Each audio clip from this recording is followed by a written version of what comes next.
Eh, Terima kasih atas eh, kesempatan adik-adik semua hadir di satu sesi awal ini, karena memang agak susah juga ya di masa pandemi seperti hari ini kita memulai proses perkuliahan. Em, jadi agak susah juga memang mengawali lalu mengakhiri tanpa bertemu ya. Itu jadi sesuatu gitu. Tapi tentu di balik masa pandemi ini, dengan segala keterbatasan yang kita punya, kita berharap bisa memberikan banyak hal, apa namanya, untuk melakukan kegiatan inovasi. Nah, tantangan paling besar yang bisa kita hadapi saat ini ya krisis kesehatan yang berdampak pada krisis ekonomi. Kita tidak bakal tahu pandemi COVID-19 ini akan kemana, tetapi kapan akan berakhir. Bahkan misalkan hari ini kita lihat Bu Rektor, Bu Wagub yang sudah divaksin sekalipun, beliau masih juga bisa terpapar lagi oleh COVID. Artinya tidak ada jaminan bahwa vaksin yang diberikan itu kemudian membuat kita kebal dari virus ini. Sementara jumlah penduduk Indonesia itu ada 270 sekian juta berdasarkan sensus penduduk 2020. Kalau kemudian proses vaksinasi dilakukan rata-rata selama 2 kali untuk setiap orang, maka paling tidak kita butuh lebih dari setahun. Karena kemampuannya katanya sekitar 300.000 per hari. Kalau 300.000 per hari ya Pak Oji bisa bantu kalkulasi kita butuh berapa bulan ya, kalau satu tahun itu 365 hari gitu kan, sehingga ini bisa menjadi sangat panjang. Nah, memilih untuk diam itu kan sesuatu yang tidak mungkin bisa kita lakukan. Kenapa? Karena pilihan kita tidak banyak. Diam di rumah atau mati kelaparan katanya orang-orang tua. Jadi lebih baik menghadapi itu semua. Sama halnya juga dengan belajar. Sama halnya juga dengan ekonomi.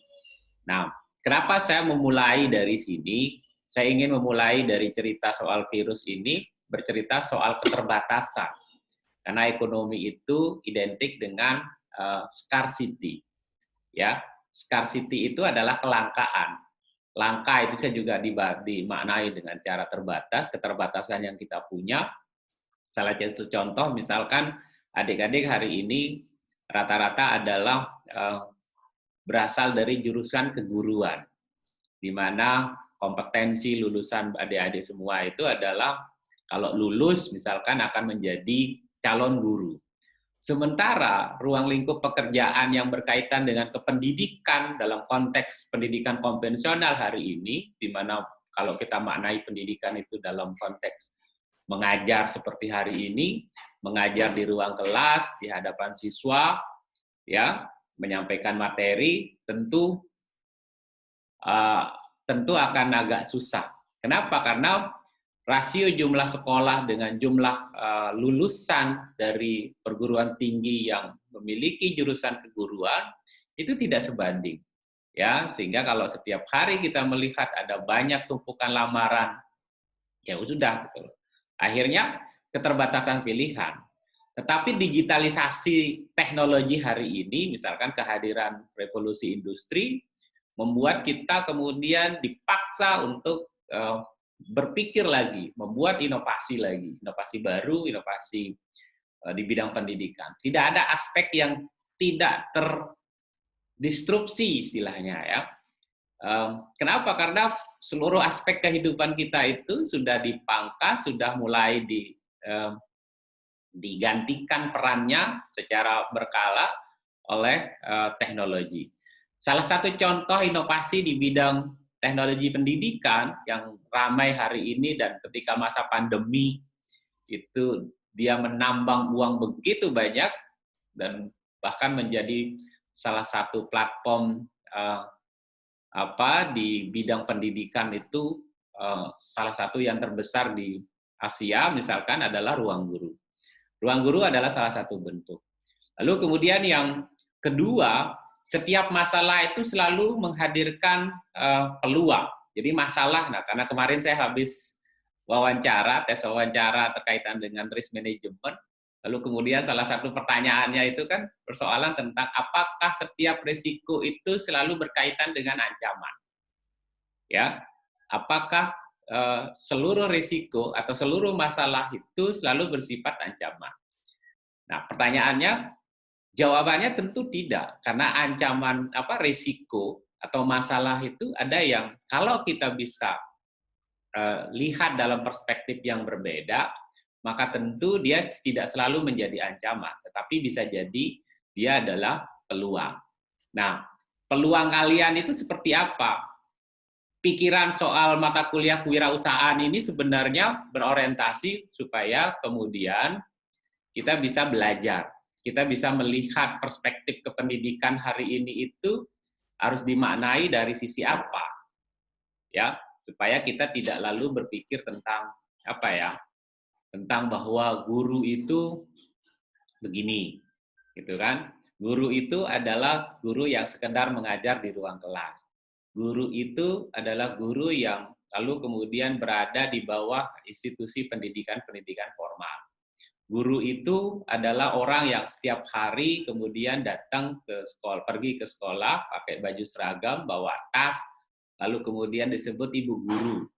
Ya, guru itu adalah orang yang mengajar secara langsung di mana ada murid dan ada siswa dan secara tatap muka. Konteks tatap muka hari ini tentu berbeda, bahwa kalau dulu kan kita harus datang.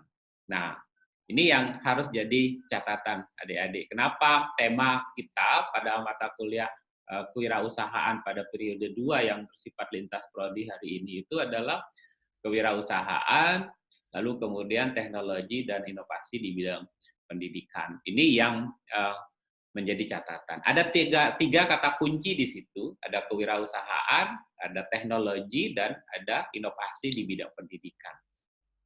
Kewirausahaan itu kalau kemudian kalian deskripsikan sebagai sebuah usaha atau upaya yang kemudian meng-create sesuatu, menciptakan sesuatu secara inovasi, ya. Ada kreativitas, ada inovasi di dalamnya, menghasilkan sesuatu. Dalam konteks pendidikan tentu kita bicara soal lain. Tetapi sebelum saya sampai ke sana, maka kita sampaikan dulu tentang apa sih deskripsi mata kuliah misalkan. Kalau yang ini saya dari yang kemarin, saya sempat belum edit, tetapi saya ingin sampaikan bahwa pendidikan kewirausahaan yang kita judulnya hari ini itu bukan berorientasi startup, tetapi kewirausahaan dan teknologi dan inovasi di bidang pendidikan. Artinya mata kuliah yang dirancang dalam rangka apa? Membangun minat dan kesadaran adik-adik semua untuk melihat bahwa edupreneurship, ya, kewirausahaan di bidang pendidikan dalam perspektif yang berbeda. Profesi keguruan, ya, masalah-masalah kependidikan itu kemudian dipandang dalam perspektif yang berbeda, tidak hanya dari satu perspektif yang bersifat konvensional. Ya, lalu kemudian dalam konteks mata kuliah ini kita coba ingin menstimulasi bagaimana minat dan kesadaran itu supaya tumbuh kembali. Kalau selama ini mungkin tidak paham, tidak pernah ngeh, tidak pernah aware, ya, maka mulai dari proses kita berkegiatan melalui materi, melalui mentoring, melalui kunjungan ke lapangan nanti, melalui diskusi-diskusi yang lain nanti, Anda akan melihat perspektif pendidikan dalam konteks yang seperti apa dari sisi bisnis, kemudian bagaimana membangun sikap dan karakter. Ternyata berwirausaha itu juga tidak hanya sekedar soal kita berjualan, tetapi soal sikap dan karakter. Sikap dan karakter ini nggak bisa dipelajari, tetapi harus dilatih. Ya, proses latihannya itu lewat apa? Ya, lewat banyak hal. Ya, mata kuliah kalau sekedar pertemuan di kelas itu memang tidak akan cukup. Itu hanya akan membuat kita paham akan konsep dan teori saja. Lalu pengetahuan. Ternyata memang banyak yang kita sendiri, misalkan mesti belajar tentang kewirausahaan di kelas atau jurusannya ekonomi, pengetahuan kewirausahaan itu kita hanya pahami dalam konteks teori, konsep, ya mendefinisikannya bahwa ini gitu kan. Laba rugi itu bila pendapatannya lebih besar daripada pengeluaran maka dia disebut laba. Tetapi seluruh komponennya, bagaimana menghitung biaya, bagaimana menghitung harga pokok, ya, harga pokok pembelian, lalu ditambah margin, biaya ongkos kirim, namanya harga pokok penjualan, ya, itu juga perlu dihitung. Ya, kalau kita investasi, misalkan hari ini investasi uang sebesar 1 juta, ya, apakah asal saya punya uang 1 juta, apakah lebih baik saya tabung atau saya gunakan untuk usaha?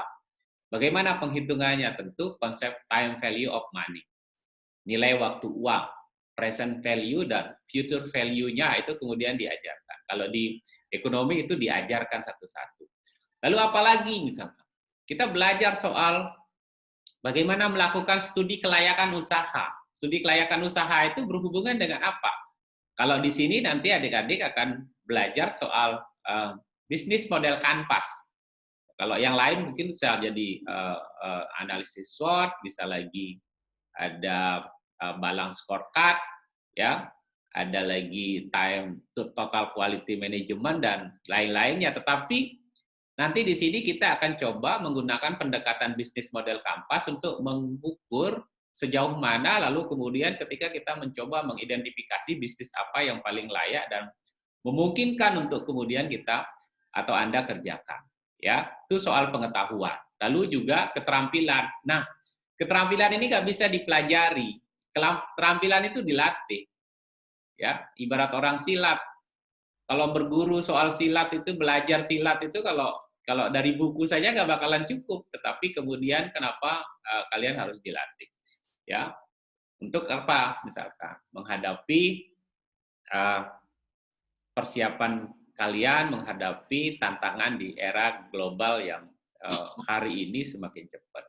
Nah, setiap mahasiswa kemudian nanti mungkin sudah dibagi dalam beberapa kelompok, lalu kemudian setiap kelompok terdiri dari beberapa orang dan diberikan mentor masing-masing. Nah, fungsi mentor ini nanti akan memberikan pendampingan ya secara intensif sesuai kebutuhan. Jadi, satu catatan, mentor itu tidak harus aktif. Maksud saya, dia bisa aktif, tetapi kalau mentornya tidak aktif, bagaimana caranya supaya proses ini berjalan secara maksimal? Maka Anda yang harus aktif, ya, kelompok yang harus aktif. Kalau misalkan sekarang memungkinkan nggak lintas mentor, sesekali nggak apa-apa, nanti bisa berdiskusi, ya, karena kita sangat terbuka. Mentor juga memiliki banyak keterbatasan, misalkan. Tetapi tentu arahannya itu adalah bagaimana supaya kalian bisa maksimal mulai dari proses mencari ide bisnis, lalu kemudian membuat perencanaannya, ya, proses perencanaan bisnisnya seperti apa. Karena sampai tengah semester nanti kalian hanya akan diajari dan mempersiapkan diri tentang proposal proyek bisnis yang akan kalian lakukan. Nah, hari ini memang temanya tentang kewirausahaan, teknologi, dan inovasi di bidang pendidikan. Maka prioritas satu adalah bagaimana kalian mencoba membuat atau meng-create rencana bisnis yang berkaitan dengan inovasi di bidang pendidikan, terutama pada masa pandemi dan pasca pandemi. Ya, ini tantangan yang lain. Lalu nanti proses pembelajaran dilakukan dengan menggunakan pola team teaching. Jadi dosen terdiri dari dosen di dalam kampus dan di luar kampus. Ada beberapa yang nanti akan berasal dari luar, dari kalangan praktisi, ya. Karena ini adalah temanya tentang edupreneur, maka nanti praktisi-praktisi di bidang edupreneur, ya, pemilik usaha kursus, lalu kemudian pemilik usaha diklat, ya, dan lain-lain akan mencoba berbagi cerita bagaimana merintis sebuah usaha di bidang pendidikan, ya, yang nantinya bisa menghasilkan uang, selain menghasilkan uang juga bisa berkontribusi di dalam kehidupan kalian. Ini siapa ini? Ngomong aja saya lihat ya. Siapa ini? Tuh. Udah Yang pakai apa dokter? ya? Yang mana? Nih yang Nama bawah. Siapa namanya ini? namanya kan ada. Dulu saya nggak kelihatan namanya. Nggak full dia. Pina Islami. Cina Islami 0 berapa dia? Atau kelompok berapa? Nggak tahu saya kelompoknya berapa. Ini ngobrol aja dari tadi. Cina Islami. Iya, nanti saya kick kamu kalau masih ngobrol terus. Ya, oke. Nanti ada saatnya kalau kalian mau ngobrol aja. Kalau mau nanya aja. Oke, Mungkin baru gabung Pak Dokter. sudah ada dia. Bagi mahasiswa yang baru bergabung, aturan Zoom meeting itu satu, renim namanya dulu seperti teman-temanmu yang sudah bergabung kelompok dan dilanjutkan dengan nama. Kemudian yang kedua, hidupkan eh, kameranya. Dan yang ketiga nanti ada exit tiketnya. Jadi kalian harus fokus untuk kuliah, jangan ngobrol seperti Bina Islami dan lain-lain. Nanti kalau memang kalian tidak kooperatif, akan dikeluarkan langsung oleh host di Zoom meeting ini. Silakan dilanjutkan Pak Dok. Oke, terima kasih. Jadi polanya ya tim teaching. Dia memang nggak sadar itu, kick aja dia. Karena dia di luar. Dia nggak dengar. Sudah ya? Oke. Itu pelajaran bagi yang lain bahwa kita serius kalau kuliah ya kuliah. Jangan karena ini daring lalu kemudian kalian bisa ikut sambil jalan, ikut sambil ngobrol, lalu kemudian apa gitu. Oke. Polanya ya sekali lagi polanya tim teaching di mana setiap dosen nanti akan mengampu materi yang berbeda. Mungkin di fase awal saya hanya ngisi materi tentang ruang lingkup mata kuliah kewirausahaan ini, lalu kemudian nanti materi-materi lanjutan akan diisi oleh teman-teman dari dosen yang berbeda. Maka karakteristik dosen sekali lagi ingat bisa berbeda-beda, itu yang kemudian harus jadi catatan. Ada yang memang detail sekali melihat kooperatif kalian, tetapi standar kita memang Pak Oji selalu memberikan catatan. Standarnya jelas bahwa tidak ada satu orang pun yang menganggap bahwa ini main-main. Ya. Lalu kemudian berbagai program dan latihan yang dilakukan baik oleh dosen dan juga mentor diharapkan setiap mahasiswa dan kelompok mahasiswa memiliki kemampuan dalam membuat proyek bisnis. Tadi jelas bahwa kuliah ini luarannya adalah project based. Jadi tidak lagi kemudian kalian berpikir seperti mata kuliah yang sebelumnya, kalau sudah ikut ujian, ikut tugas gitu, udah bakal lulus. Tapi kalau ini enggak, ya. Lalu nanti mata kuliah ini juga membahas tentang ruang lingkup, motivasi, lalu kemudian membuat rencana pengembangan bisnis, ya ada kunjungan industri nanti. Ya, kunjungan industri itu tidak selalu ke industri yang IKM atau industri apa, tetapi karena bisnis kita konteksnya hari ini disesuaikan dengan tema kuliahnya. Nanti ada manajemen, ada strategi marketing, ada manajemen sumber daya manusia, ada e-commerce, ada legalitas gitu. Ya. Nah, pendalaman-pendalaman yang berkaitan dengan materi yang di bidang inovasi pendidikan atau edupreneur itu nanti akan kita maksimalkan.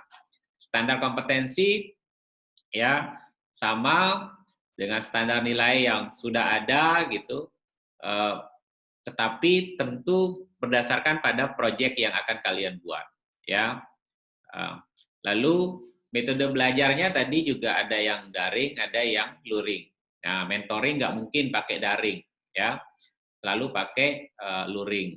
Nah, nanti tinggal diatur pakai standar protokol kesehatan supaya kemudian bisa berjalan secara baik dan sesuai dengan standar protokol. Ya. Kemudian pembelajaran teori oleh tim dosen, kemudian mentoring oleh mentor. Proses mentoring dilakukan dengan metode luring sekali lagi. Pelaksanaan kuliah dan mentoring dilakukan pada hari Jumat dan Sabtu. Ya, Jumat itu kuliah teori, dosen, lalu kemudian Sabtu itu mentoring. Lalu presentasi, nah dosen dan mentor setiap waktu dapat menghadirkan dosen tamu yang berasal dari para praktisi. Kalau misalkan kalian membutuhkan atau dianggap materi itu penting untuk kemudian kalian pahami. Presentasi dan diskusi aktif dilakukan dengan Zoom meeting, field project, case study, action based.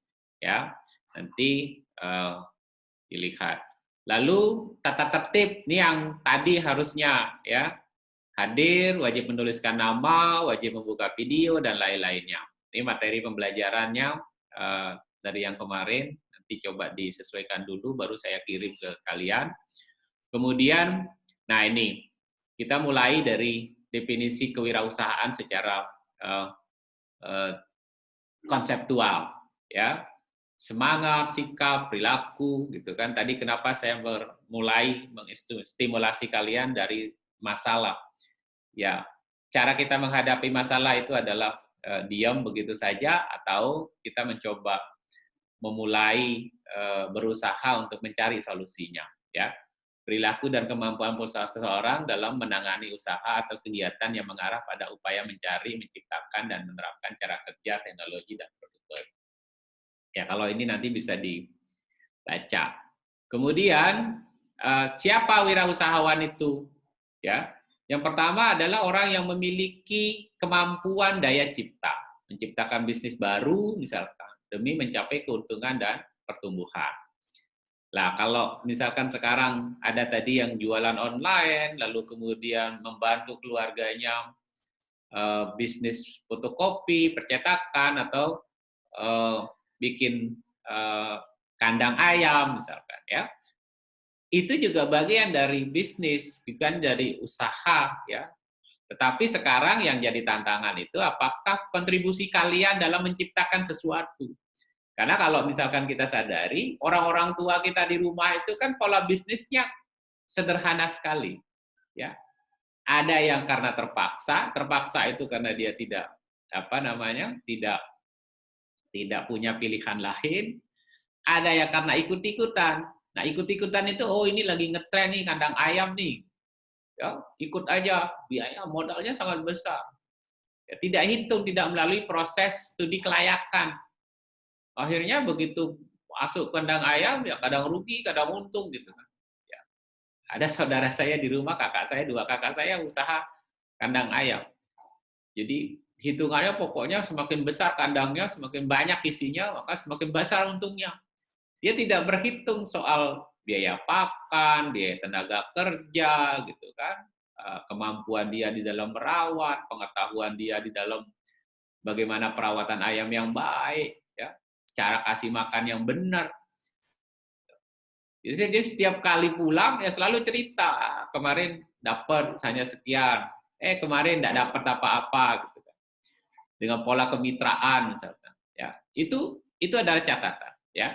Nah sekarang tantangannya bisa nggak Anda meng-create sesuatu yang baru, ya, dalam rangka bagaimana supaya usaha yang dilakukan itu tumbuh.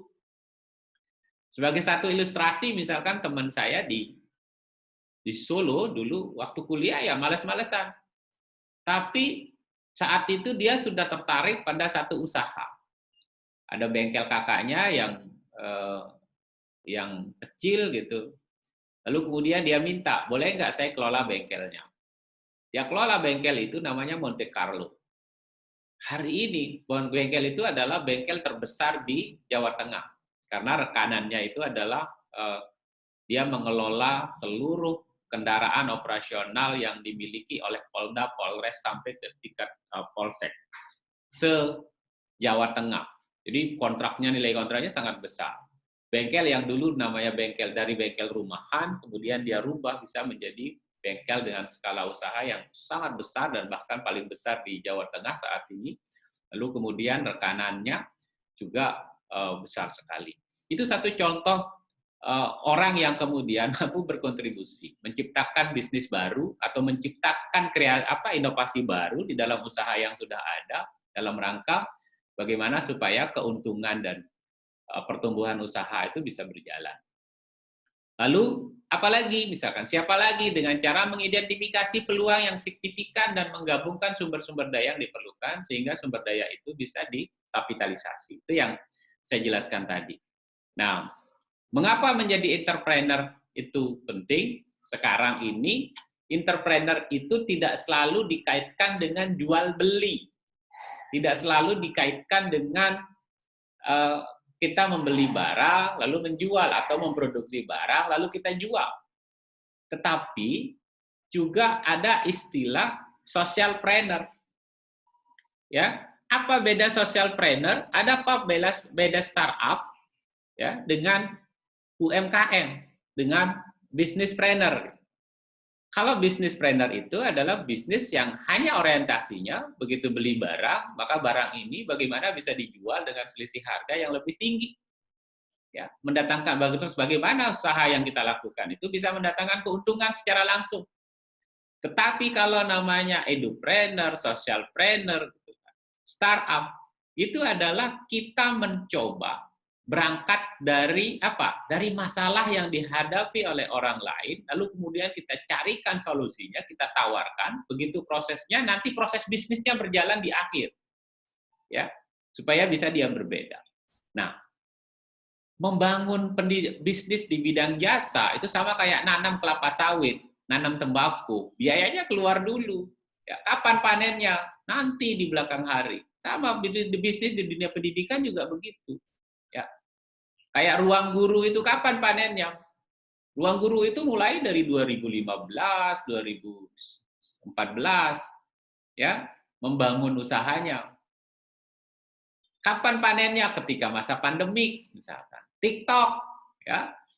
TikTok itu adalah bisnis hiburan startup yang dan hari ini membuat orang gila. Ya. Joget di mana-mana kalian juga sambil kuliah sambil gila-gilaan gitu kan. Ya. Nah, kenapa misalkan? Apa yang membedakan ya kalau kita jadi entrepreneur itu ya kita jadi bosnya ya. Kita bisa mengatur kapan kita bekerja, kapan kita mau liburan gitu kan. Ya. Kita bisa mau melakukan apa saja, mau berinovasi, mau melakukan eksperimen apa saja ya kitalah. Tetapi ya tentu risikonya juga kita yang tanggung. Nah, sebaiknya bagaimana? Sebaiknya ya memulainya dari hal-hal yang kecil atau kita bisa belajar juga dulu dari perusahaan-perusahaan yang besar misalkan ya. Membantu menciptakan lapangan pekerjaan. Ya. Nah, ini kebutuhan tenaga kerja dalam sebuah bisnis membuka kesempatan bagi. Dalam konteks hari ini, tentu kita berhadapkan pada semakin tingginya angka pengangguran yang berasal dari lulusan perguruan tinggi. Adik-adik paham tidak? Misalkan saya kebetulan di pusat karir dan kerjasama alumni.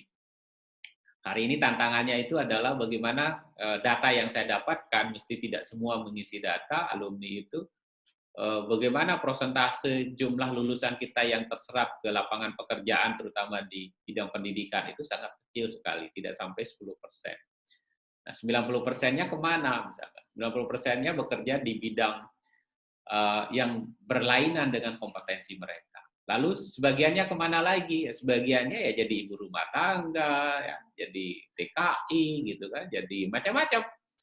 Ini jadi tantangan, ya.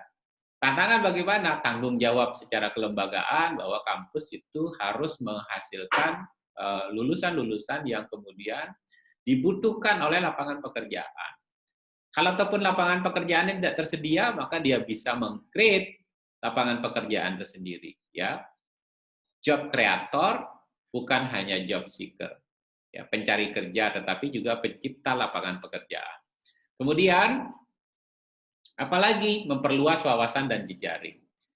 Kalau kemudian kalian berusaha, ya, pengetahuan untuk menjadi pengusaha ini membuat kalian belajar lebih banyak lagi tentang banyak hal. Ya, jangan khawatir lah, jangan takut kalau males-malesan ya susah. Tapi kalau kita kemudian punya kemauan keras, ya, punya keinginan yang kuat, tidak mudah menyerah, itulah sikap dan karakter seorang wirausaha. Nah, tuntutan pengusaha itu untuk berinovasi akan mendorong mereka untuk terus belajar, ya, bertemu banyak orang, entah klien, entah investor, entah supplier, entah konsumen. Kalau tidak, ya sudah, ya. Misalkan ya, saya ilustrasikan saja. Hari ini kami kebetulan di kampus itu, di yayasan itu sedang membangun usaha konveksi. Usaha konveksi ini kita mulai dari nol. Tentu pilihannya apa? Pilihannya itu adalah investasi, mulai dari investasi mesin, tenaga kerja, lalu kemudian seluruh perangkat lainnya. Ya, pilihan-pilihan itu menjadi susah. Begitu usahanya ada, barangnya ada, gitu kan, proses produksi bisa dilakukan. Sekarang cari pasarnya lagi. Maka bagaimana caranya? Meyakinkan seluruh kepala sekolah itu supaya mau pesan pakaian seragam di konveksi. Bagaimana? Ya tentu mulai dari proses menghitung berapa biaya, riset pasar, berapa harga pasar produksi konveksi yang lain, bisa nggak lebih murah dari mereka, dengan kualitas yang lebih bagus, atau paling tidak sama. Ya, itu terus kita lakukan. Bahkan saya keliling ke setiap kepala sekolah, presentasi, ngajak makan, ya. Nggak bisa. Misalkan kalau mereka punya apa, oh ini kita minta, kalau biasanya beli seragam kita minta dibuatkan juga untuk guru sebagai bonus. Nah, tantangannya kan sampai sedemikian rupa, maka kita harus menghitung. Bagaimana menghitung itu? Cukup nggak harga pokoknya? Ada nggak masih marginnya? Marginnya itu cukup nggak untuk setoran ke owner, ke investor, ke pemilik modal? Ya, bayar angsuran, cicilan hutang modal misalnya. Itu tetap harus dipikirkan. Ya, nah, oke. Kemudian peluang karirnya juga lebih besar. Ya, tidak ada ceritanya orang kaya itu dari PNS.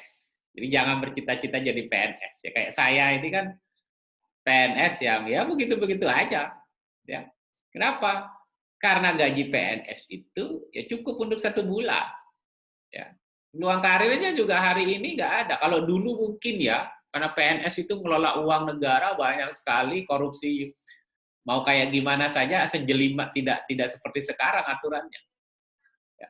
Tapi kalau sekarang ini, bagaimana mau korupsi? Ya. Kalau jadi guru hanya sekedar ngajar saja. Kalau kemudian jadi pegawai negeri yang lain, ya udah bayar sertifikasi, bayar macam-macam. Kalau dikalikan dengan kebutuhan hidup di luaran, ya susah juga untuk bisa. Paling banter bisa ngutang di bank dengan jumlah mengagunkan SK sehingga bisa dapat 100-200 juta. Tapi kalau kemudian kita tidak dibekali dengan kemampuan mengelola uang, maka uang 200 juta juga sebulan 2 bulan juga pasti habis. Nah, ini hal. Makanya saya selalu bilang setiap hal, ada 4 jalur PNS itu bisa kaya. Ya. Ini bisa jadi referensi buat kalian. Kalau mau jadi PNS itu 4 peluangnya bisa kaya. Yang pertama memang dia lahir dari keluarga yang sudah kaya. Ya. Lahir dari ibu bapak yang kaya. Warisannya banyak, ya, tadi itu punya usaha, bapaknya usaha percetakan, usaha kandang ayam misalnya. Ya. Dia kaya. Dan yang kedua, laki-laki atau dia sukses meyakinkan cewek atau cowok untuk jadi istri atau suami yang berasal dari anaknya orang kaya. Jadi dia bisa menjadi menantunya orang kaya. Itu bisa kaya. Ya, kaya dari istri atau kaya dari suami. Ya. Kemudian yang ketiga itu apa? Ketiga itu kalau dia punya usaha sampingan. Ya, punya usaha sampingan, misalkan. Tetapi akan sangat sulit juga berwirausaha kalau jadi PNS. Kenapa? Karena full day. Ya. Mulai ngajar pagi, pulangnya sore. Saya di rumah marah-marah walaupun istri saya enggak PNS gitu kan. Dia ngajar di sekolah swasta, guru sertifikasi, lalu tuntutannya luar biasa. Dia harus datang jam 7, pulangnya jam 2 gitu loh. Nah, anak-anak saya mau diapain? Susah juga. Ya. Saya bilang nggak usah ngajar, dia bilang ngapain dong saya, ya sudahlah, daripada nggak apa-apa lah dia ngajar. Karena perempuan kalau dibiarkan di rumah nggak ngerjain apa-apa lebih cerewet dia. Tapi kalau dia capek itu kan dia bisa tidur. Ya, jadi, nah yang keempat itu apa jalur kayanya ya? Ya korupsi. Tetapi korupsi juga tidak mudah. Ya. Kalau jadi PNS pertama kali dengan masa kerja 0 tahun, kalian gajinya hanya 2, sekian juta gitu kan. Gaji pokok diterima 75%, sisanya nanti setelah jadi PNS gitu, CPNS. Begitu itu tugas tanggung jawabnya hanya jadi tukang ketik sama tukang fotokopi. Mau korupsi uang fotokopi yang hanya 100 perak, tidak agent sekali. Ya, jadi itu. Nah, entrepreneur pemula itu adalah UKM atau usaha mikro kecil menengah, itu adalah usaha perdagangan yang dikelola oleh badan usaha. Jadi bukan hanya usaha perdagangan ya. Jadi usaha perdagangan, jasa gitu kan, proses produksi yang lain-lain yang diatur oleh ketentuan undang-undang. Kemudian entrepreneur pemula itu ini ada usaha mikro, ada usaha kecil, ada usaha menengah. Yang hari ini lagi memang rame-rame pemerintah itu bagaimana mendorong supaya kelas ini selain jumlahnya banyak juga bisa naik kelas, bisa memberikan kontribusi yang lebih besar terhadap perekonomian negara. Tetapi sampai hari ini memang keberadaan mereka itu nyaris tidak ada ya. Apa ya, ya hidup segan mati tak mau karena proses inkubasi atau pengetahuan mereka yang sangat sederhana tentang kewirausahaan itu.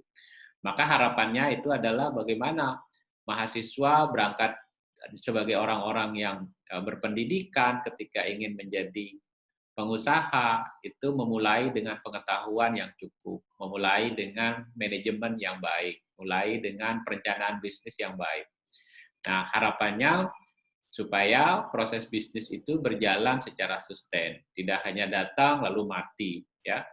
Lalu apalagi pemilik waralaba. Ini ada franchise namanya jenis usaha yang bisa kita miliki. Kalau Anda misalkan ingin buka kopi, ya usaha tidak mau bikin brand, tapi Anda ingin bikin usaha, buka usaha dari brand yang sudah ada, ya silahkan. Itu juga apa namanya waralaba, ya.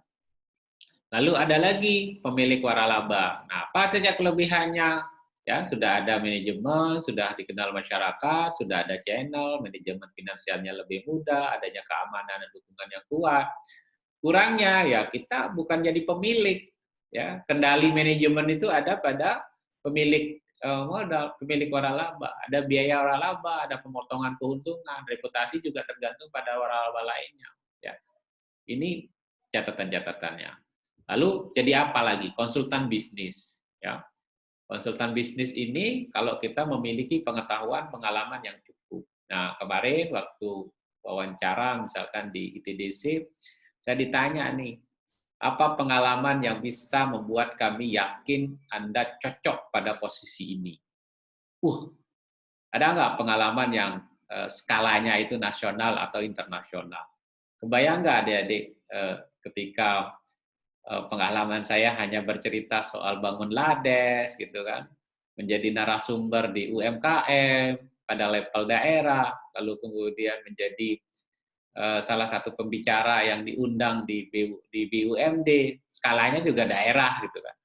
Dibandingkan dengan dosen UI dengan skala pengalaman nasional dan internasional. Tetapi ya gimana? Realitasnya seperti itu. Tetapi kalau kemudian hari ini kita mulai membangun jejaring lebih banyak, membangun komunitas yang lebih banyak, maka tentu memberikan kesempatan kita untuk menjadi konsultan bisnis yang bisa saja dari desa, regional, lalu kemudian menasional, bahkan menjadi internasional. Maka kemarin saya sampaikan, anak desa itu tidak perlu dipandang sebagai masalah, tapi dipandang sebagai potensi, kesempatan untuk menyelesaikan persoalan-persoalan yang berhubungan dengan masalah bangsa kita hari ini. Social entrepreneur itu, nah ini tadi yang saya sampaikan, adalah pendekatan bisnis yang praktis, inovatif, dan berkelanjutan untuk menciptakan dampak positif bagi lingkungan atau masyarakat. Jadi kalau di sini ini berangkatnya dari masalah yang dihadapi oleh orang lain, lalu kemudian kita tawarkan solusi, lalu membangun kesadaran mereka untuk masuk dalam komunitas itu, menciptakan perubahan di sekitarnya, lalu nanti proses bisnisnya akan terjadi di belakang. Salah satu contohnya misalkan banyak aktivis sampah, ya, Pak Sawaludin, Bintang Sejahtera misalkan. Dulu itu tukang panci robek, dia pilih, nggak ada di dompet saya. Tadi dulu. Tunggu dah, gimana Bunda? Nanti dia pulangnya. Nanti pulangnya aja. Oke. Sorry.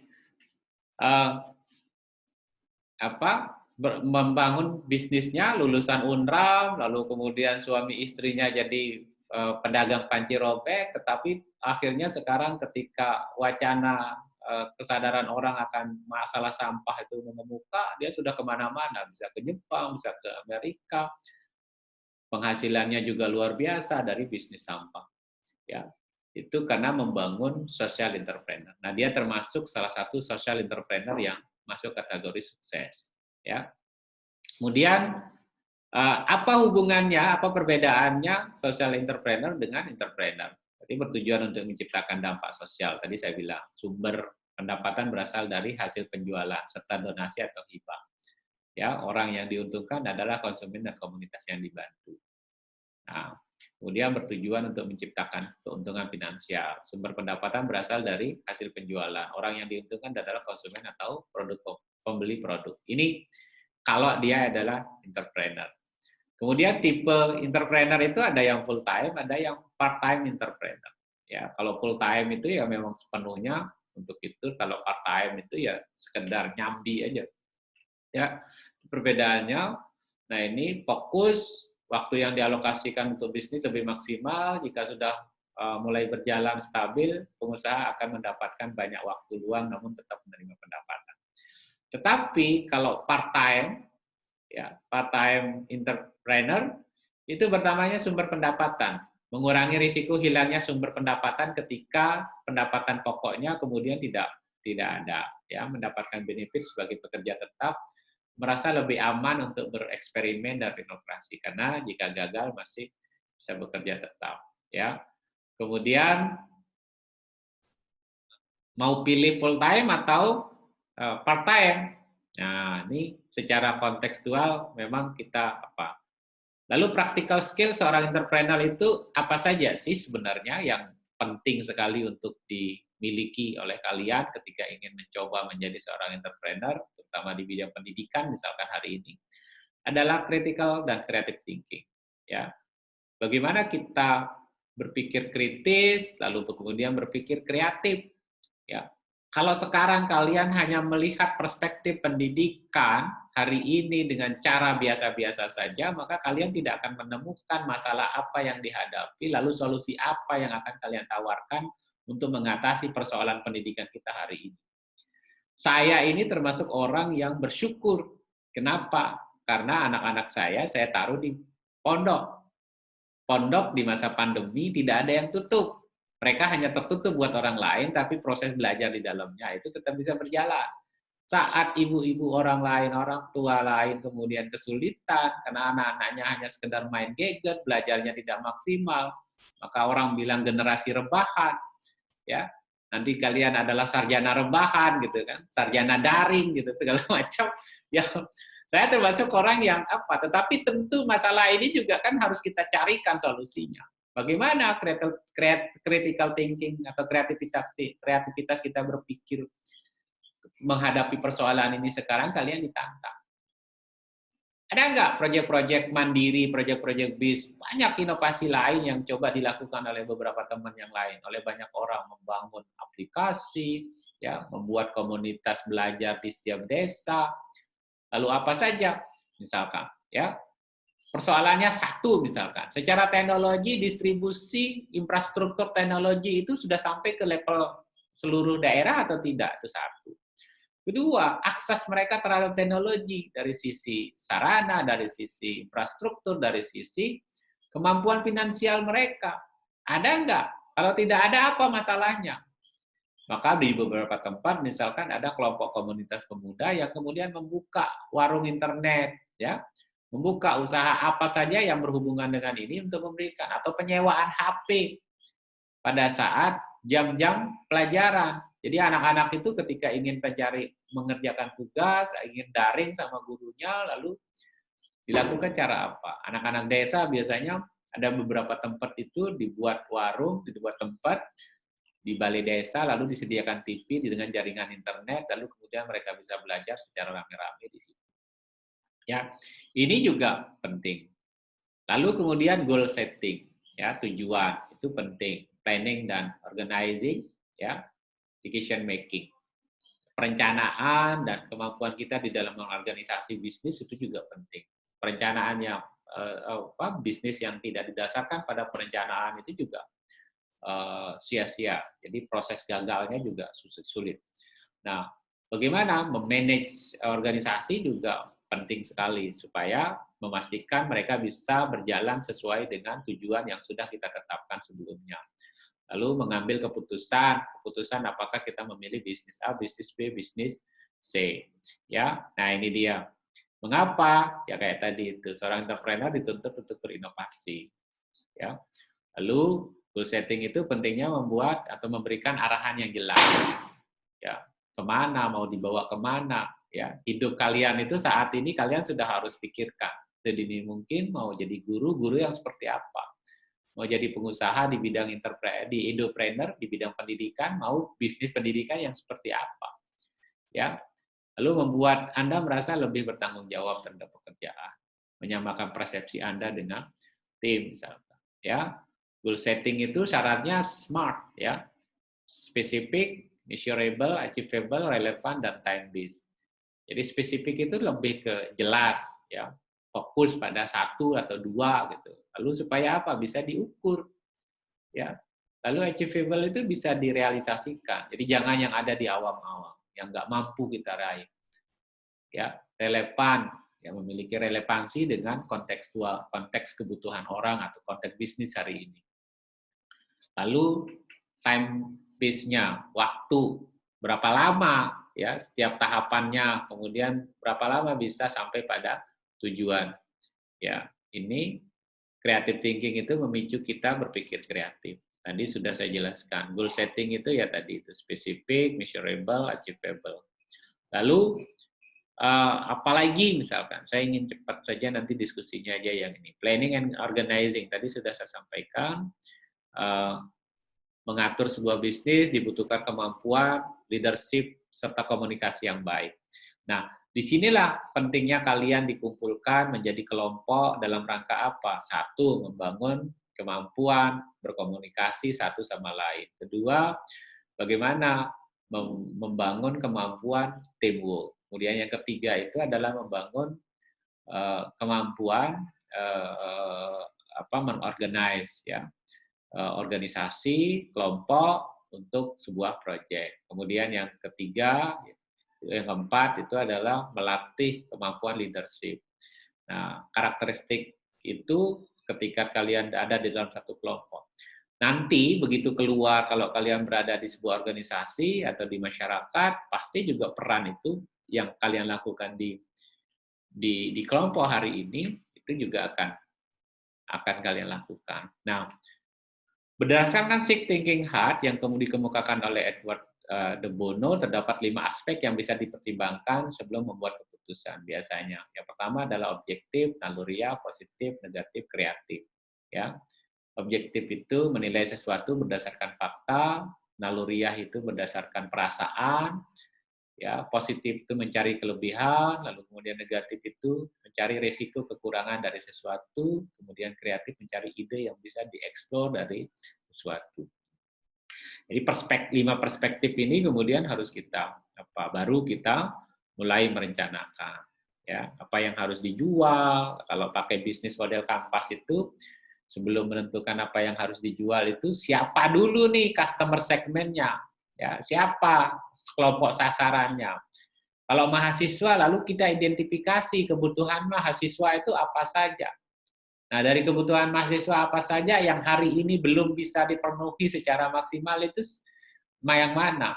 Atau siapa pemain yang memasok kebutuhannya? Itu semua dicari, ya, dibuat pertanyaan daftar pertanyaannya, di checklist, kemudian begitu proses identifikasinya, nanti begitu ketemu, kalian bisa membuat sebuah nominasi ya, daftar list rencana bisnis yang akan kalian lakukan, siapa customer segment, lalu ketemu customer segmentnya, apa value proposition-nya, ya nilai yang akan kalian tawarkan yang tidak ada di orang lain tetapi ada di kalian, lalu channelnya bagaimana, ya customer relationship-nya seperti apa gitu kan, revenue stream-nya apa saja, key activity-nya, key resource-nya, ya key partnership-nya, lalu kemudian cost structure-nya seperti apa. Nanti itu dihitung, diidentifikasi pakai metrik. Begitu ketemu, lalu kemudian nanti baru kalian narasikan berdasarkan proses validasi yang kalian lakukan di lapangan. Nah, ini di mana menjualnya, ini aspek marketingnya. Ya, mau online, mau offline. Ya. Lalu, apalagi misalkan, ya, ini menjual, melakukan riset pasar. Tadi, riset pasar itu pakai analisis SWOT bisa. Ya, strength, weakness, opportunities, ya, threat. Ini nanti dicek satu-satu. Lalu siapa targetnya? Kalau tadi itu customer segmentnya siapa, udah saya bilang. Ini adalah modelnya, nanti akan ada sesi khusus yang berhubungan dengan bisnis model kanvas. Ya. Kemudian strategi pemasarannya seperti apa? Membuat konten yang menarik. Tentu tujuan pemasaran itu kan kita harus apa? Membuat konten itu dalam rangka membangun apa? Mulai dari branding, ya, supaya orang mengenal. Lalu kemudian pilih media yang digunakan, lalu menulis kontennya seperti apa. Channel platform pemasarannya bisa Instagram, website, Facebook, ya, media-media yang lain. Nah, jadi itu beberapa hal yang kemudian kaitannya dengan ruang lingkup. Tetapi secara umum bahwa ruang lingkup bisnis itu lebih banyak kita pikirkan tentang kewirausahaan itu lebih banyak berhubungan dengan, tidak hanya berhubungan dengan jual beli, tetapi juga berhubungan dengan aktivitas-aktivitas sosial yang lain yang nantinya menghimpun kelompok orang menjadi sebuah komunitas, lalu di dalamnya ada potensi supply dan demand yang kalau bahasanya Adam Smith itu ada mekanisme, ada invisible hand yang kemudian membuat proses bisnis itu bisa berjalan, proses tawar-menawar itu bisa berjalan. Mungkin itu saja, terima kasih. Kita bisa berdiskusi setelah ini. Terima kasih. Assalamualaikum warahmatullahi wabarakatuh. Kalau ada yang mau bertanya, silakan.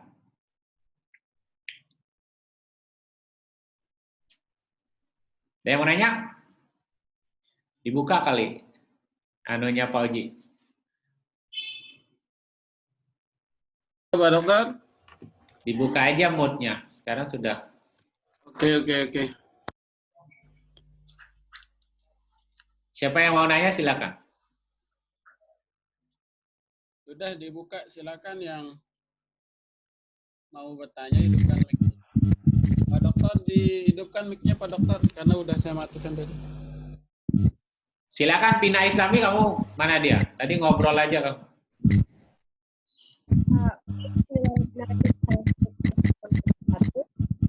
Halo.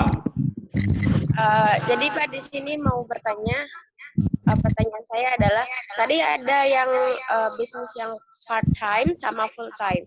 Nah jadi kalau misalkan kita sebagai mahasiswa ini menurut Bapak bisnis apa kira-kira yang tepat untuk kita yang part time yang bisa kita kuliah dan bekerja dan bisnis gitu Bapak. Terima kasih. Oke. Bisnis part time sama full time. Lalu mahasiswa sebaiknya bisnis yang seperti apa? Kalau hari ini kan kuliah juga tidak terlalu menyita waktu. Satu ya, mau pilihan bisnis itu akan sangat tergantung pada passion kita masing-masing. Ya, passionnya apa? Mungkin menjalankan sebuah bisnis itu yang tidak sesuai dengan passion. Maka banyak bisnis yang berangkat dari hobi. Kenapa? Karena kita kalau yang dari hobi itu berarti kita kompeten di situ. Kita betul-betul mencintai sesuatu. Nah, apakah pilihannya full time atau part time? Tergantung, maksud saya. Tergantung apa? Tergantung jenis usaha. Ya, pengelolaan bisnis hari ini kan bisa di mana saja. Ya, yang menjadi persoalan kalau perpikiran kita tentang bisnis, misalkan butuh kantor, butuh gudang, butuh apa, itu sudah tidak lagi menarik. Kenapa? Karena kosnya menjadi sangat besar. Kita tidak akan pernah bisa memulai sesuatu. Tapi kalau misalkan bisnis jual makanan misalkan, tentu kita tidak harus menjadi pedagang. Tergantung bagaimana kita membuat rencana strategik. Rencana strateginya seperti apa? Rencana strateginya kalau kita hanya memproduksi makanan, lalu kemudian nanti proses jual beli barangnya itu dilakukan dengan cara reseller, dengan cara apa namanya, titip di tempat atau kerjasama konsinyasi ya, itu juga akan sangat menarik gitu ya. Itu tergantung gitu loh maksud saya. Atau bisa kita tawarkan dengan apa? Sekarang dibangun sistem kemitraan. Kalau berjualan menggunakan platform e-commerce, ada Grab, ada Lades, ada Gobar, namanya ada Dokar, ada macam-macam. Produk-produk kita itu kita tidak lagi kemudian menuntut kita untuk stay di situ. Yang penting pengelolaannya, tempat displaynya itu adalah di mana orang ramai. Jadi prinsipnya usaha itu kan kita berjualan pada apa? Banyak yang menjadi persoalan. Salah satu pertanyaan yang paling mendasar itu adalah ketika pemerintah selalu melakukan melakukan intervensi pada proses produksi, pada proses akses pembiayaan, bantuan modal, bantuan peralatan yang dilakukan. Tetapi tidak pernah melakukan intervensi terhadap akses pasar. Apakah ketika barang mereka sudah ada itu pasarnya ada apa tidak? Ini yang menjadi masalah. Ya. Nah, jadi kalau misalkan sekarang mahasiswa sebaiknya melakukan apa? Banyak kok pelaku usaha yang memproduksi sesuatu lalu kemudian dijual. Di semester yang kemarin itu ada kelompok mahasiswa yang membangun kelompok usaha dengan membuat donat di rumah, di ruang kosnya. Dia kerjasama dengan beberapa teman, lalu memberdayakan teman-temannya untuk diantar pasarnya secara online. Dan itu cukup laku, jejaringnya mereka sudah terbentuk. Ya, dan itu bisa menjadi pendapatan karena setiap hari bisa laku sampai 200 box. Penghasilannya bisa sampai 750 sampai 1,5 juta per hari. Nah, kalau itu kan sudah usaha-usaha yang menurut saya juga cukup prospek. Tergantung mau apa tidak Anda mau melakukannya. Nah, tidak ada halangan bagi mahasiswa karena banyak orang, karena kehadiran teknologi hari ini memberikan ruang kepada kalian untuk memulai bisnis sejak kecil, sejak dini. Mahasiswa proses belajar kan hanya sejam 2 jam saja, ya kan? Proses untuk mengelola bisnis kalian itu karena apa? Rata-rata kalian ada di depan HP itu kan lebih banyak dibandingkan dengan kalian melakukan aktivitas lain, kecuali tidur malam hari. Bahkan tidur pun mulai berkurang karena kalian chatting sampai tengah malam. Ya. Nah, coba waktu yang tersisa itu kalian gunakan untuk promosi barang, ya, buat usaha, itu kan jauh lebih bisa menghasilkan. Jadi, usaha apa tergantung pada passion. Nah, sebaiknya full time atau part time. Karena kalian mahasiswa, ya bisa memilih part time, tetapi part time yang bisa juga secara penuh kalian kelola. Jadi strateginya bagaimana kalau misalkan kalian khawatir nanti waktu tidak tercukup, maka tidak ada orang yang sebaiknya memulai bisnis itu sebaiknya secara kolaborasi saja. Ajak teman-teman yang satu visi, lalu kemudian bangun perencanaannya, nanti kelola secara proporsional, secara kolaborasi, lalu kemudian pastikan dia bisa berjalan. Anggap bagian dari proses. Nah, kalau dia bisa berkembang, biasanya tantangannya itu kan membangun komunikasi. Tetapi komunikasi ini adalah bagian dari pelajaran yang kemudian nanti mengukur batas kemampuan kalian berorganisasi, memanage sebuah usaha. Ya, karakter tentang kepemimpinan, tentang kemampuan berkomunikasi, ya, bekerja sama, itu juga akan teruji di situ. Mungkin itu, Tina. Ada lagi yang lain? Silakan angkat tangan. Oke, Anggita, silakan. Silakan. Waalaikumsalam warahmatullahi wabarakatuh. Apakah yang harus diperhatikan untuk pembisnis pemula dan apakah bisnis yang cocok untuk dijalankan untuk pembisnis yang baru memulai bisnis? Terima kasih. Oke, ketika kita memulai sebuah bisnis, kadang-kadang gini, yang sering jadi perdebatan itu adalah ketika ingin memulai bisnis butuh modal. Ya kan? Tetapi banyak orang yang punya uang, minjem uang, misalkan tadi malam itu ada tamu saya di rumah lalu cerita. Kemarin saya habis ngajukan pinjaman ke bank. Lalu rencananya saya mau bikin usaha. Ya kan? Tapi saya belum tahu usaha apa. Pinjaman uangnya sudah dilakukan. Begitu realisasi bisnis uangnya pinjamannya sudah dilakukan, diberikan. Lalu sampai uangnya habis, dia tidak punya usaha sama sekali karena dia bingung mau usaha apa. Itu satu contoh. Dan yang kedua, kalian pasti rata-rata dari kita ini dari desa. Kalian tahu BUMDes. Ya, rata-rata BUMDes terbangun dengan penyertaan modal dari desa. Ada yang dikasih 50, ada yang dikasih 100, ada yang dikasih 200 gitu kan. Ya.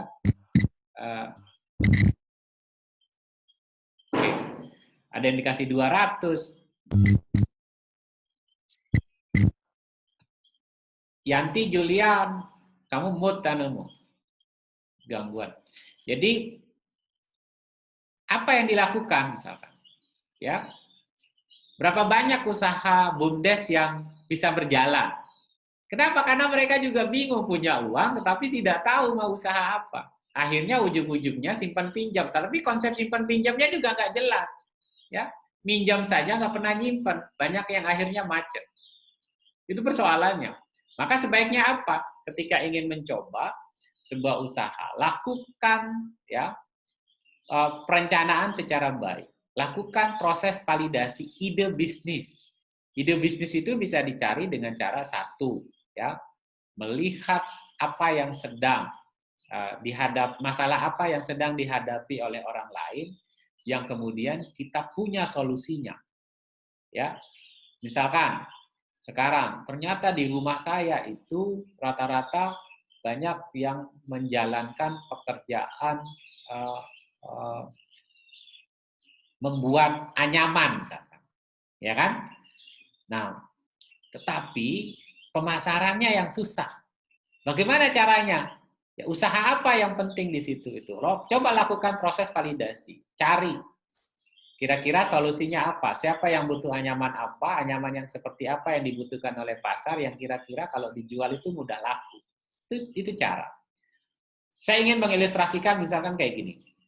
Hairul Tanjung ketika masih mahasiswa di Fakultas Kedokteran UI dulu, itu berangkat dari keluarga yang pas-pasan. Lalu untuk memenuhi kebutuhan biaya kuliahnya, kalau Anda baca di biografi anak singkongnya, Hairul Tanjung anak singkong, itu dia harus dokter, ya. Nggak mereka kenal Hairul Tanjung itu yang mana itu? Pemilik TV Trans TV, Transmedia. Kalau kalian pernah ke Transmart di Mataram, nah itu pemiliknya Hairul Tanjung itu, Citi. Anaknya itu Putri Tanjung yang staf milenialnya presiden. Nanti kalian googling itu banyak. Ya, dia berusaha membantu kekurangannya itu dengan cara apa? Setiap kali mata kuliah ada, kalau dulu masih zaman buku, dia berbangun komunikasi dengan dosennya, apa boleh buku referensinya apa, boleh saya pinjam nggak? Lalu begitu dia pinjam, dia cari fotokopi yang bisa memberikan harga spesial, lalu berusaha menggratiskan dia. Dia fotokopi, dia tanya teman-temannya, ada yang mau fotokopi nggak? Ya, harganya sekian. Ya, itu terus dia lakukan. Sehingga sebelum dia sampai jadi seperti hari ini, dia pernah jadi tukang fotokopi. Tadi si Eka itu kayaknya lagi melayani fotokopi ya. itu pernah menjadi buka toko fotokopi, usaha fotokopi di Salemba, di Glodok, lalu kemudian sekarang menjadi pemilik bank, apa nama banknya? Bank Mega, Pak. Bank Mega, lalu kemudian ada CT Group, CT Corporation misalkan. Itu luar biasa sekali gitu, ya. Itu kenapa? Misalkan, kalau sekarang kalian memulai itu satu, kalau mau mengidentifikasi nanti cari bisnis model kanvas, itu ada 9 elemen yang kemudian harus kalian jawab. Ya, cari idenya lalu gunakan bisnis model kanvas untuk mengidentifikasi apakah bisnis itu layak atau tidak layak. Satu, siapa customer segmennya dulu. Begitu ketemu customer segmennya siapa, masalahnya apa, ya, kebutuhannya apa, lalu kemudian saya punya sumber daya enggak untuk memenuhi itu dan segala macam, itu coba kita punya keahlian atau tidak. Yang kedua itu apa value proposition-nya, ya. Punya nggak kita nilai apa? Apakah dia murah, apakah dia mudah diakses, apakah kita unggul di proses produksinya, apakah kemudian tidak ada di tempat lain, hanya kita yang bisa, dan segala macamnya. Lalu kemudian channel-nya, bagaimana sampai ke situ. Ya, kita mau jualannya bagaimana, membangun komunikasi seperti apa, lewat apa. Kemudian yang keempat itu apa? Customer relationship, bagaimana membangun hubungan yang baik, ya, supaya dia tidak hanya sekedar sekali belanja, tetapi memunculkan loyalitas, ya. Kemudian yang kelima itu adalah value proposition, revenue stream. Pendapatan saya nanti dari mana saja, supaya kalau saya investasi uang nanti kemudian ini. Kemudian seterusnya itu ada key partnership, ya, key resource, key activity. Key resource itu sumber daya utamanya apa saja, supaya nanti jelas. Key activity, aktivitas kuncinya apa. Baru key partnership-nya siapa. Kalau saya harus produksi barang, nanti bahan bakunya siapa yang apa. Lalu cost structure. Nah, nanti perbandingan antara revenue stream sama cost structure-nya itu akan menghasilkan, akan memperlihatkan apakah bisnis ini menguntungkan atau tidak. Ya. Nah, ini yang harus dibuat. Tetapi coba lakukan riset pasar, cari ide. Ide itu bisa dari mana saja, bisa dari sekeliling, bisa dari diskusi dengan teman, bisa melalui baca tentang perkembangan bisnis yang lagi berkembang hari ini, lalu kemudian bertanya. Nah, proses ke sini dalam 1-2 minggu ke depan ini kan dalam rangka kalian akan mencoba mengidentifikasi ide bisnis, buat list 1, 2, 3, 4, dari list ini kemudian coba checklist satu-satu pakai analisis bisnis model kanvas tadi untuk pengembangan usahanya, untuk perencanaannya, baru kemudian nanti cari yang kira-kira paling memungkinkan, paling visible menurutmu untuk bisa dilakukan dan punya sustainabilitas ke depan itu bagus, ya udah itu misalkan, ya. Oke, ada lagi yang lain? Pina lagi, nih juga Ulfiani dulu.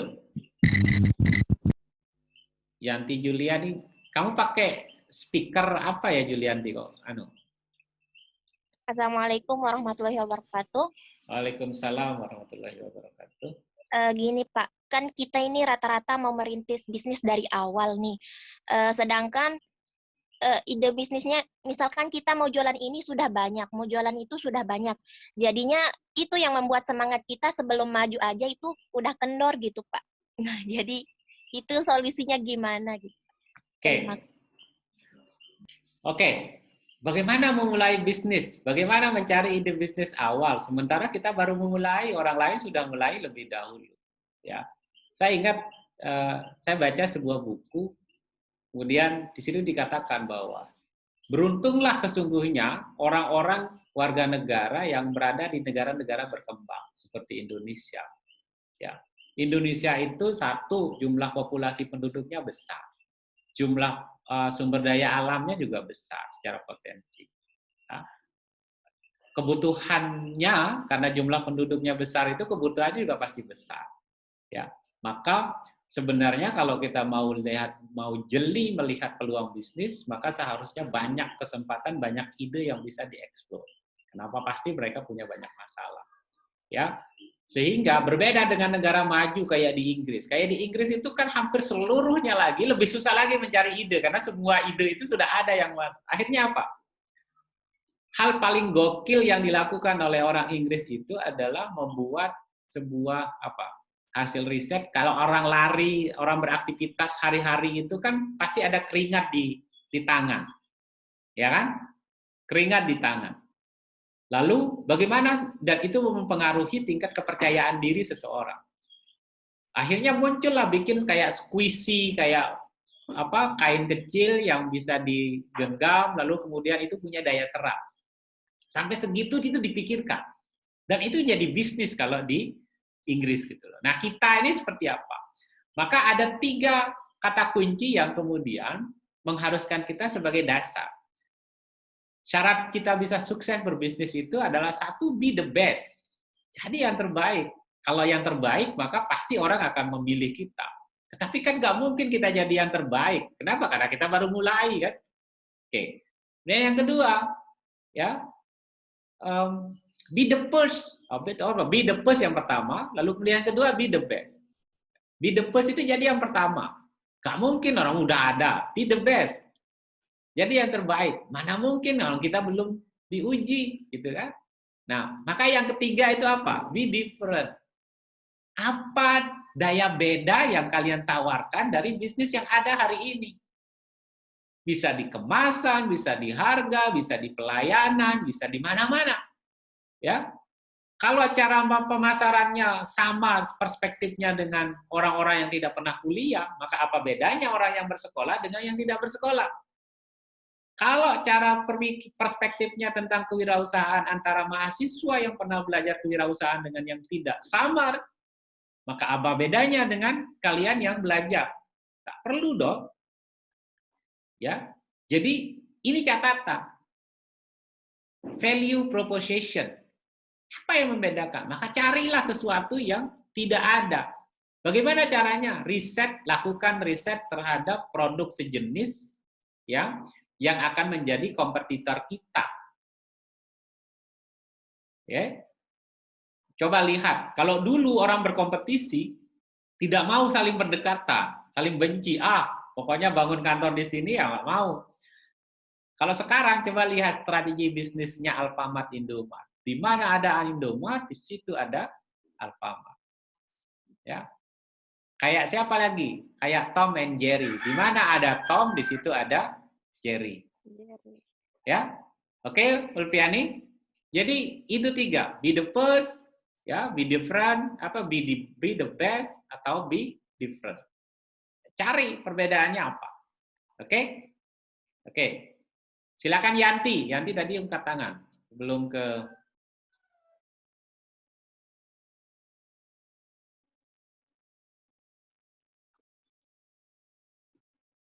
Yanti? Oh iya Pak, maaf. Maaf, ini saya ingin bertanya. Apakah setiap usaha yang ingin kita jalankan memerlukan adanya analisis SWOT? Itu aja. Pertanyaannya itu, apakah setiap usaha yang ingin kita jalankan memerlukan adanya analisis SWOT? Itu aja Pak. Oke. Jadi analisis SWOT itu seperti kendaraan. Kalau kamu mau ke kampus itu kan hanya alat. Mau jalan kaki, mau naik kendaraan. Nah, kendaraannya juga banyak nih.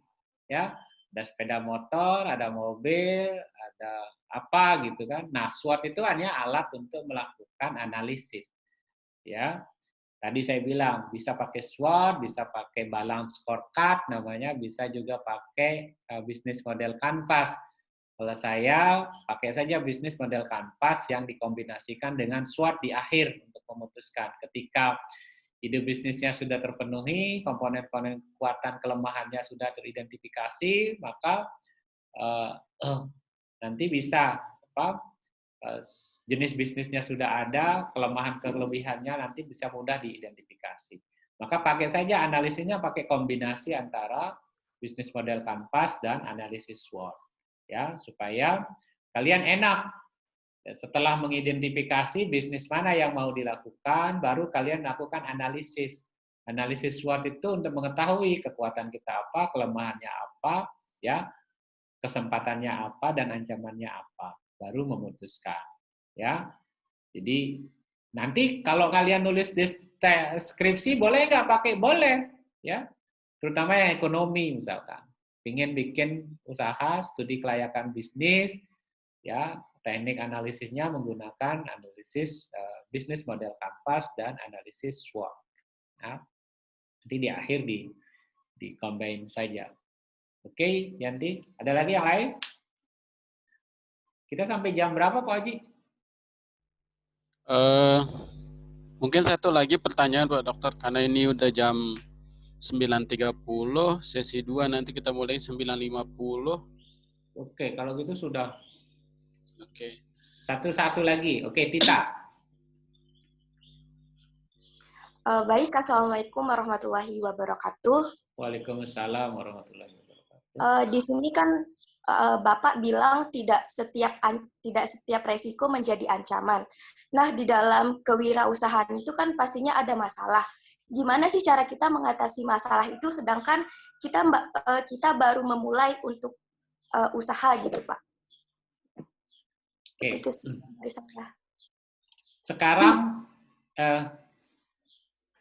kita ini kan selalu gini, kalau kita aman dalam posisi comfort zone, ya, tidak ada yang membuat kita harus berpikir keras.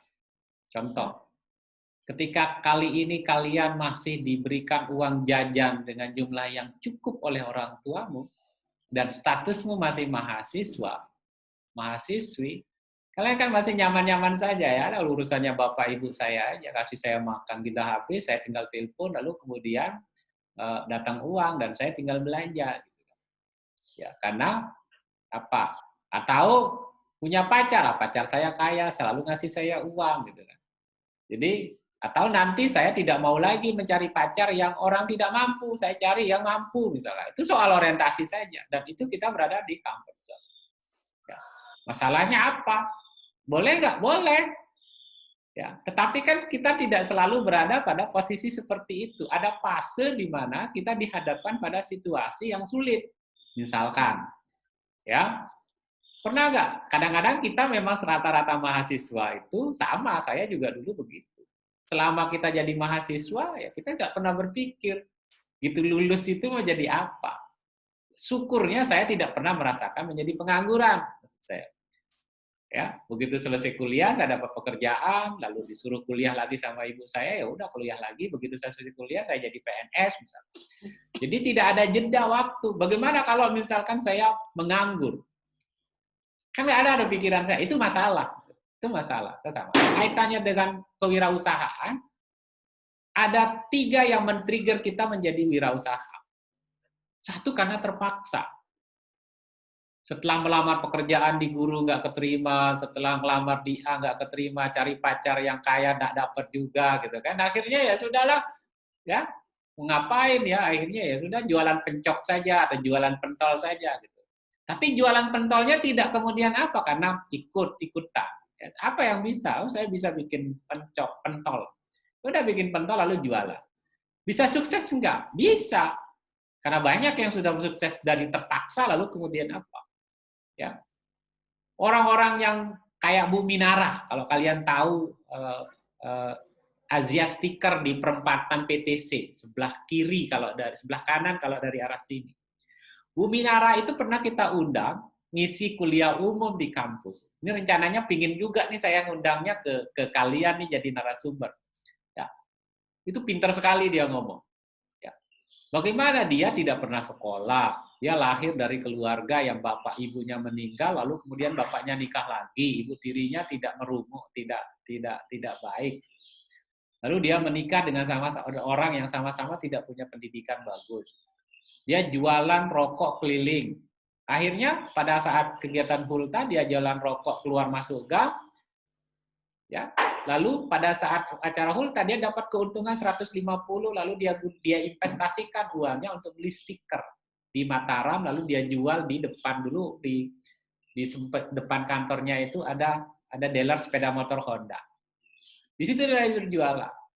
Uangnya dia putar terus, akhirnya berkembang sampai hari ini. Apa menyebabkan Bu Minara begitu? Terpaksa karena dia tidak punya keterampilan, tidak punya apalagi pilihan bahwa hidup saya harus tetap berjalan, bagaimana supaya hidup saya bisa terus tidak mati kelaparan. Itu satu. Kedua, ikut-ikutan. Nah ini yang banyak nih, ingin bikin usaha, wah ini usaha jual beli online. Jual beli online, all shop ini lagi ngetren, udah ikut saja. Seberapa banyak kalian yang serius menekuni itu, lalu belajar tentang apa perbedaan usaha yang kalian lakukan dengan usaha yang dilakukan oleh orang lain. Ya, be different tadi itu. Be the best sudah kalian bukan yang pertama. Be the best masih banyak orang yang lebih baik. Ya.